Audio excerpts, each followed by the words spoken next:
I decided also in this time that I was like, I should be sober while I'm doing this, just to also prove to myself that I could do that too. So I was all of a sudden waking up on Saturday without a hangover and being like, oh my God, I'm gonna run fucking 38 miles right now. So I went out like way too hard. I messed up my knee pretty bad. So I took a week off to go on a surf trip, didn't run at all, rested my knee. So that left me with 6 weeks to train by the time I got back. So that's when I like seriously started training.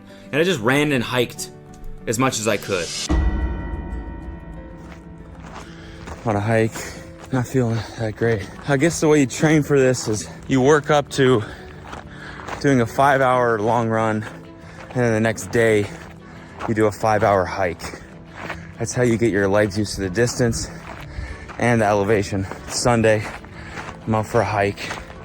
My legs are hurting. This is pretty beautiful though. Oh man, I mean, I wish you could see it, but the view in front of me is stunning right now. Anyways, okay. I was in a pretty bad rut at the start. Just wasn't happy and hadn't been happy for a decent amount of time. And I finally started feeling good again. Like just felt good that I was making progress in something, you know? And that's really all it took. I mean, like, there were some really shitty days. Oh, fuck.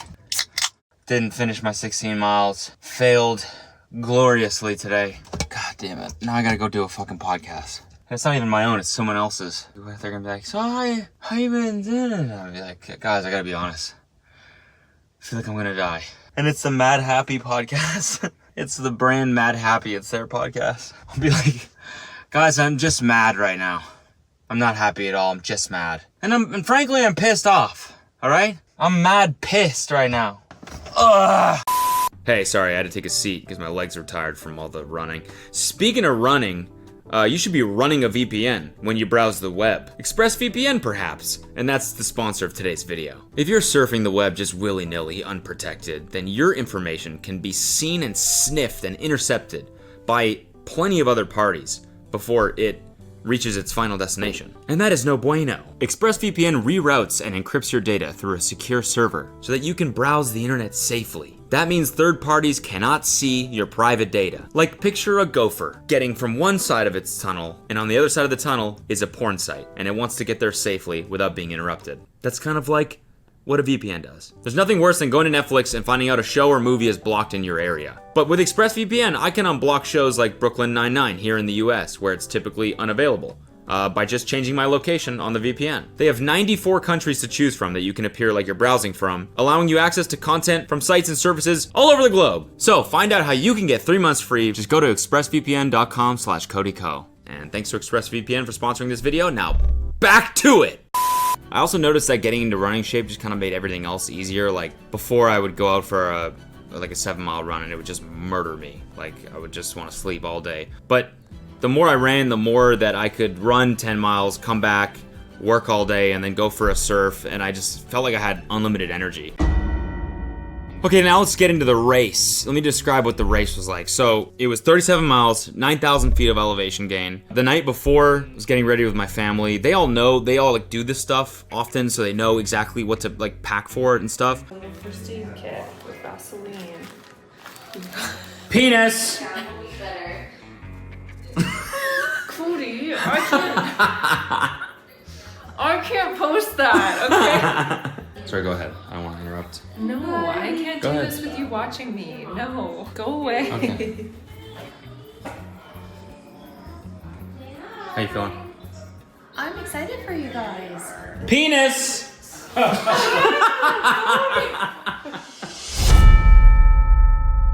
The first 6 to 7 miles was like relatively flat until the first big climb. But even that wasn't that bad. The first big climb was like pretty fine. I actually felt pretty damn good until the first big decline at about 13 miles. 13 miles in is when we got to the top of that hill, and then it was just like straight downhill, and that was hell.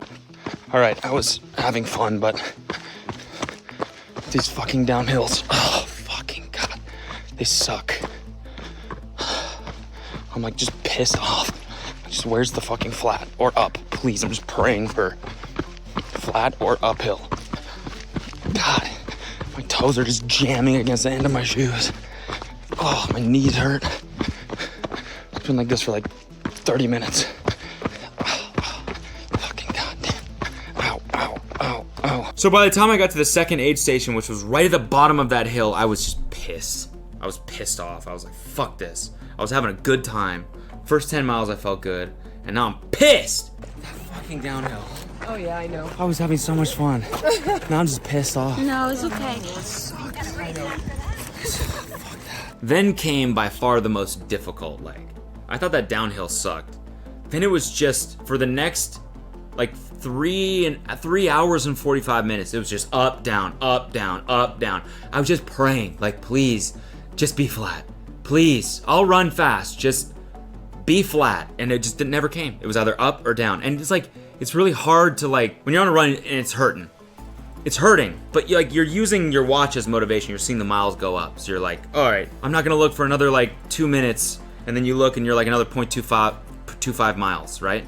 And so that feels good. But when you're cranking like a serious uphill that's super steep, you make no progress. I'm so fucking wiped already from these goddamn uphills that I'm just like leaning on trees and chilling for like 30 seconds. Like I'd lean on with my eyes closed, and then I kind of like wake up again and just like keep going. And it's just like, you know, you're like not even halfway done the race. Not even halfway done and you're already that exhausted. Tree leaning. You know when you're doing tree leans, you're fucked. And you're not even halfway. I was having fun before, now it's, fuck this.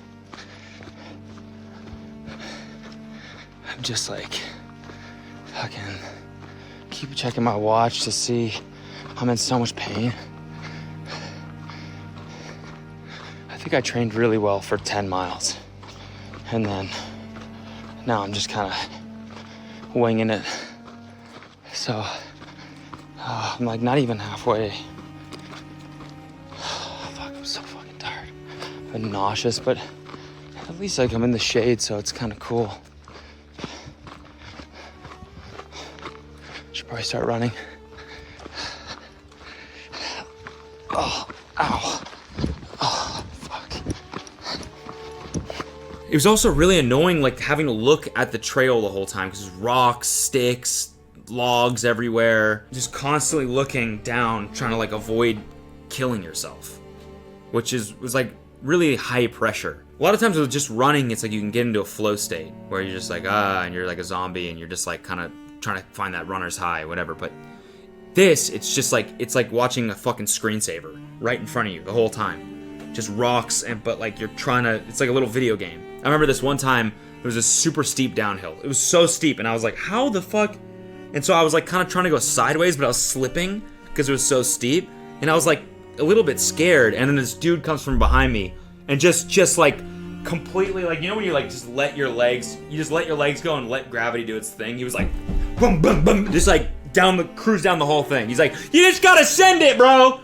And I was like, okay. It inspired me, so I just sent it, and that was the safest way, I guess. That third leg was the most brutal, and it was most brutal because the distance between aid stations was so far, so I couldn't fill up my water until I got to that third aid station. So, my mom at the last aid station, I have 3 water bottles, and she was like, you want me to fill them up for you? Because I was going to go pee. And I was like, yeah, sure. And she was like, do you want iced tea in one? And I was like, sure. I was like in a rush. So I was like, yeah, fuck it, yeah. And now it's been 2.5 hours since I saw her. Both my waters are gone, and all I have is brisk iced tea. And it's just not hitting, unfortunately. All I want is water. That's it. That's all I want, and it's just brisk. It's like so sweet, and just like it like coats your mouth with something weird. It's like just so like artificial, and it's not what I want. And I had a peanut butter sandwich for a snack, so I'm like, oh fuck, it's like the hardest thing to eat without water. So I'm like, and then I gotta wash it down with brisk. Let me tell you, peanut butter and brisk don't go too well together. Anyways, I'm 23.6 miles in. This shit is going slow now. I gotta start running. It's gonna be a long one. I'm 6 hours in. This will be a 10er for sure. So, That sucks.